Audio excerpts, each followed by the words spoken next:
नमस्कार, मी सुमित शंकर सावंत आणि तुम्ही पाहताय TV9 मराठी। या बातमीपत्रात बऱ्याच महत्त्वाच्या बातम्या आपण बघणार आहोत, पण सुरुवातीला एक अत्यंत दिवसभरातली महत्त्वाची बातमी आहे। मराठा ओबीसी आरक्षणासंदर्भात भुजबळ आणि पवारांमध्ये 1.5 तास चर्चा झालेली आहे। जरांगे आणि शिंदेंमध्ये काय चर्चा झाली हे माहित नाही असं पवार म्हणाल्याचं भुजबळ म्हणाले।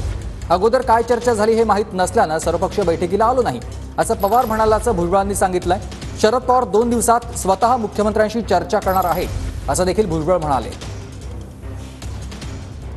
असं म्हणणं होतं की आम्हाला काही माहिती नाही की जरांगेकडे मुख्यमंत्री भेटले, त्यांनी काय त्यांच्याशी चर्चा केली, आश्वासनं दिली हे आम्हाला माहिती नाही। जरांगेंना जे काही मंत्री भेटले किंवा आणखी कोणी भेटले त्यांनी काय सांगितलं हे मला काही माहिती नाही। ते तुम्ही विचारलं पाहिजे, मुख्यमंत्र्यांना विचारलं पाहिजे।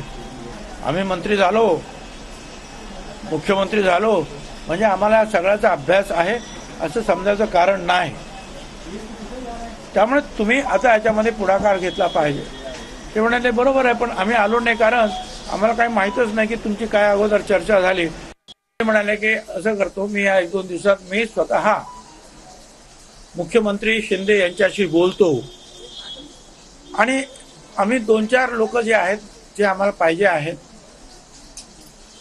ती आम्ही एकत्र बसतो आणि काय झालं, काय होतंय, काय करायला पाहिजे आणि कसा हा प्रश्न जो आपल्याला सोडवता येईल याच्यावर मी चर्चा करायला तयार आहे।